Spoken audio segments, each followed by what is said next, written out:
Breaking news Congress లో కొండా సురేఖ వ్యవహారం రోజు రోజుకు ముదురుతోంది. మనందరికీ తెలిసిందే, తెలంగాణలో కాంగ్రెస్ పార్టీ అధికారంలోకి వచ్చిన తర్వాత నిత్యం వార్తల్లో ఉండేటువంటి ఏకైక మంత్రి కొండా సురేఖ. ఏదో ఒక వివాదాస్పద వ్యాఖ్యలో తనపైన ఇంకెవరైనా చేయడం, ఆవిడ ఇంకెవరిపైన చేయడం, నిత్యం ఏదో ఒక రకంగా వార్తలు నిలిచేటువంటి మంత్రి కొండా సురేఖ. ఇప్పుడు నిత్యం ఆవిడ చుట్టూ వ్యవహారం ఒక్కసారిగా ముదురుతుందని చెప్పాలి. కేబినెట్ భేటీకి ఈరోజు కొండా సురేఖ హాజరు కాలేదు. అంతకుముందు డిప్యూటీ సీఎం బట్టి విక్రమార్కతో కూడా కొండా సురేఖ భేటీ అయ్యారట. మీనాక్షి నటరాజన్ దగ్గరికి కొండా సురేఖ వెళ్లారు. తనతో పాటుగా కొండా సుష్మిత కూడా వెళ్లారు. అయితే కొండా సురేఖ వెంట పలువురు మంత్రులు అంతా కలిసి బట్టి విక్రమార్క దగ్గరికి వెళ్లి భేటీ అయ్యారు. మంత్రి పదవికి రాజీనామా చేసే యోచనలో ఉన్నారట కొండా సురేఖ. నిజంగా అదే కనుక జరిగితే తెలంగాణ రాష్ట్ర కాంగ్రెస్ లో ఒక పెను సంచలనమని చెప్పాలి. సో ప్రస్తుతానికి కొండా సురేఖ రాజీనామా చేసే యోచనలో కూడా ఉన్నట్టుగా పెద్ద ఎత్తున చర్చనీయాంశంగా మారింది. ఇవాళ రాత్రికి వరంగల్ వెళ్ళబోతున్నారు కొండా సురేఖ అండ్ సుస్మితా పటేల్. భర్త కొండా మురళి అనుచరులతో చర్చలించిన తర్వాత తదుపరి కార్యాచరణ ప్రకటించే అవకాశం ఉంది. తనపై డైరెక్ట్గా నాగార్జున కుటుంబం, నాగార్జున, కేటీఆర్, సమంత, అటు నాగ చైతన్య ఈ పేర్లు ప్రస్తావించి సెన్సేషనల్ వ్యాఖ్యలు చేసినప్పుడే ప్రభుత్వం కానీ, అటు యంత్రాంగం కానీ, కాంగ్రెస్ పార్టీ ప్రతినిధులు కానీ ఎవరు కూడా పెద్దగా ఏం అపోజ్ చేయలేదు, తను ఎవరిని తప్పుపట్టలేదు కూడా. కానీ ఒక ఓఎస్డీ వ్యవహారంలో సుమంత్ అనేటువంటి ఒక ఓఎస్డీని తొలగించడం, టర్మినేట్ చేయడం, ఆయన పైన కొన్ని కేసులు అవ్వడం, డెక్కన్ సిమెంట్ సంబంధించిన వ్యవహారంలో సుమంత్ కీలకంగా ఉన్నాడు, పిస్తోల్ పెట్టి బెదిరించాడనే దాంట్లో ఏకంగా కుటుంబానికి కుటుంబమే, కొండా కుటుంబం మొత్తం కూడా సుమంత్ వైపుగా నిలబడి సుమంత్ మా ఇంటి మనిషి అని కూడా నా కొండా సుష్మిత మాట్లాడడం చూసాం. సో ఇటువంటి వ్యాఖ్యలు చేసుకొచ్చారంటే ఒక ఓఎస్డీ కోసం ఇంత దూరం వరకు రాజకీయ రణరంగాన్ని మార్చి అవసరమైతే రాజీనామా వరకు కూడా వెళ్తారట కొండా సురేఖ. అటువంటి చర్చలు జరుగుతున్నాయి. మరి బట్టి అండ్ ఇతర మంత్రులతో భేటీ తర్వాత ఏం జరిగింది, అసలు మంత్రివర్గ భేటీకి ఎందుకు హాజరు కాలేదు, కొండా మురళి ఎటువంటి నిర్ణయం తీసుకోబోతున్నారు, బేసిక్గానే కొండా దంపతులు అంటేనే ఒక అగ్రెసివ్ అండ్ మాస్ లీడర్గా పేరున్న వ్యక్తులు. మరి ఇప్పుడు ఎటువంటి నిర్ణయం తీసుకుంటారో చూడాలి.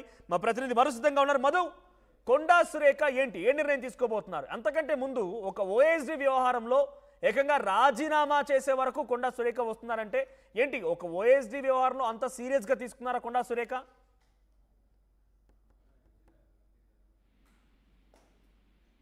రైట్ మధు.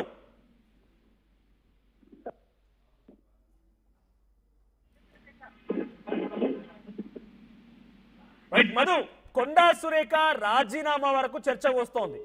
అసలు కారణం కొండా సురేఖ. ఎస్ మధు చెప్పడం అందుబాటులోకి వస్తారు. సో మీరు కూడా అర్థం చేసుకోండి, గతంలో సమంత, నాగ చైతన్య, నాగార్జున ఈ పేర్లతో కొన్ని కీలక వ్యాఖ్యలు చేసింది, కేటీఆర్ పై పలు ఆరోపణలు చేసింది. అప్పుడు కూడా అటు మంత్రివర్గం ఉన్నటువంటి సహచర మంత్రులు కానీ, ప్రభుత్వం కానీ, ప్రభుత్వంలో ఉన్నటువంటి పెద్దలు కానీ, లేకపోతే ఇతరాతర వ్యక్తులు ఎవరు కూడా పెద్దగా స్పందించలేదు. కొండా సురేఖ ఎక్కడ కూడా తప్పుబట్ట దాఖలాలు కూడా లేవు. కానీ ఇప్పుడు ఓఎస్డీ సుమంత్ హుజూర్ నగర్ నియోజకవర్గం ఉన్నటువంటి డెక్కన్ సిమెంట్ వ్యవహారంలో సుమంత్ ఏకంగా పిస్టోల్ పెట్టి ఆ డెక్కన్ సిమెంట్ యాజమాన్యాన్ని బెదిరించి కొన్ని కీలకమైనటువంటి డబ్బులో లేకపోతే ఇతరాత ఏదో బెదిరించాడనేటువంటి ఆరోపణలతో ఉత్తమ్ కుమార్ రెడ్డి ఏదో కంప్లైంట్ చేస్తే ఆ కంప్లైంట్ ఆధారితంగా పోలీసులు కేసు నమోదు చేయడము, ఆ తర్వాత సుమంత్ని టర్మినేట్ చేయడము, ఈ ఘటన ముఖ్యమంత్రి వరకు వెళ్ళిందట.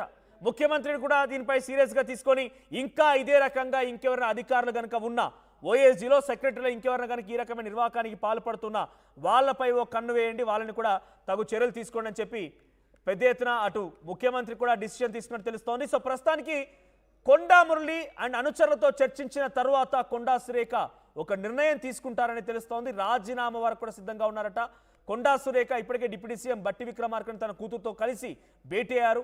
పలువురు మంత్రులతో కూడా కొండా సురేఖ బట్టి విక్రమార్కతో భేటీ అయినట్టు తెలుస్తోంది.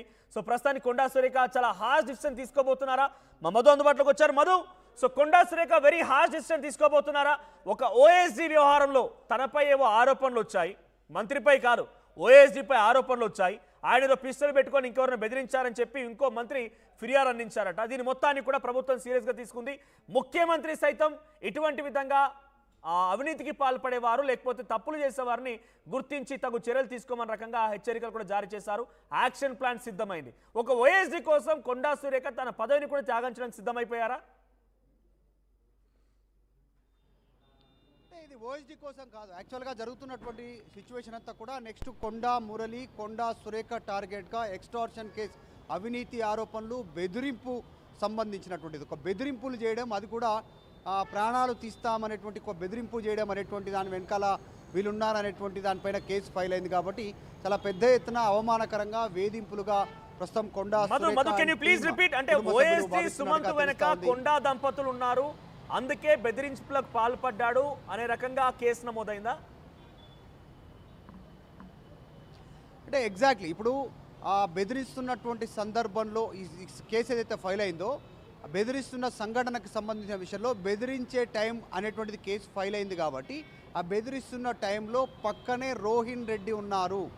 సో ప్రైవేట్ ఓఎస్డీ సుమంత్ పక్కనే రోహిన్ రెడ్డి ఉన్నారు అనేటువంటిది కొండా సురేఖ కూతురు కొండా సుస్మితా పటేల్ ఆరోపణలు చేస్తూ ఉన్నారు. ఒకవేళ అలా బెదిరించింది నిజమే అయితే, ఆ గన్నుతో పాయింట్ బ్లాంక్లో పెట్టి బెదిరించింది నిజమే అయితే, ఆ గన్ను ఎవరిది, జరిగినటువంటి ప్రదేశం ఎక్కడ, ఇద్దరు ఎక్కడున్నారు, రోహిన్ రెడ్డి ఇంట్లోనే కదా ఇదంతా జరిగింది, రోహిన్ రెడ్డి ఇంటికి పిలిపించి డెక్కన్కి సంబంధించినటువంటి సిమెంట్ ప్రతినిధులను బెదిరించారు కదా, ఒకవేళ రోహిన్ రెడ్డి పైన కేసు నమోదు చేయకపోతే సో ఏం జరగనుంది అనేటువంటి దానిపైన పెద్ద ఎత్తున చర్చ కొనసాగుతుంది. ఈ అంశంలోనే కొండా సురేఖ నిర్ణయం తీసుకోబోతా ఉన్నారు. ఇక వేధింపులు భరించలేము, కావాలని బీసీ మంత్రినైనందునే ఇబ్బంది పెడతా ఉన్నారు, గతంలో ఏడిపించారు, ముఖ్యమంత్రి రేవంత్ రెడ్డి అనేక సార్లు సూటిపోటి మాటలు అన్నారు, డైరెక్ట్గా పోయినప్పుడైతే ఏదో ఒకటి మాట్లాడము, ఆమెను ఇబ్బంది పెట్టే ప్రయత్నం చేయడం, మల్లికార్జున ఖర్గే సమక్షంలోనే ఆమెను అవమానించినటువంటి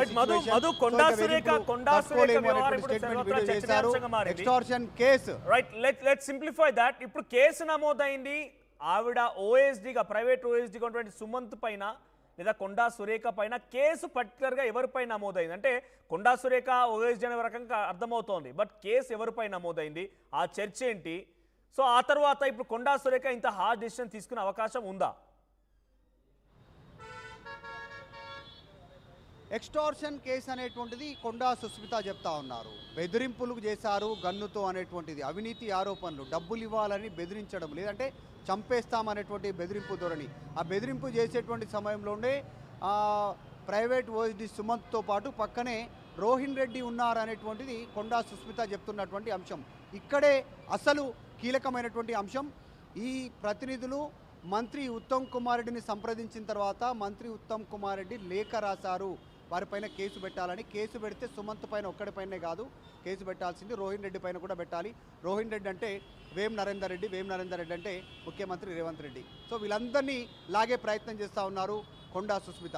మమ్మల్ని టార్గెట్ చేస్తూ ఉన్నారు, కావాలనే బీసీ లీడర్లం అనేటువంటిది చెప్తా ఉన్నారు. అందరి ఫోన్లను డేటా తీస్తే క్లారిటీ వస్తుంది, అందరు ఫోన్లు లింక్ తీస్తే ఎవరితో మాట్లాడారు, ఎప్పుడు మాట్లాడారు, ఎక్కడున్నారు, అంతా ఎక్కడున్నారు, ఎక్కడ కలిశారు, ఒకే దగ్గర ఉన్నారా లేదా సుమంత్ రోహిన్ రెడ్డి ఆ సమయంలో అనేటువంటిది క్లారిటీ వస్తుంది అనేటువంటి స్టేట్మెంట్ చేశారు. ప్రస్తుతం కొండా సురేఖ కూతురుతో కలిసి బట్టి విక్రమార్కతో మాట్లాడారు, భేటీ అయ్యారు, దాదాపు గంట సేపు. ఆయన భరోసా ఇచ్చినట్టుగా తెలుస్తూ ఉంది. కొండా సురేఖ మీరు తొందరపడొద్దు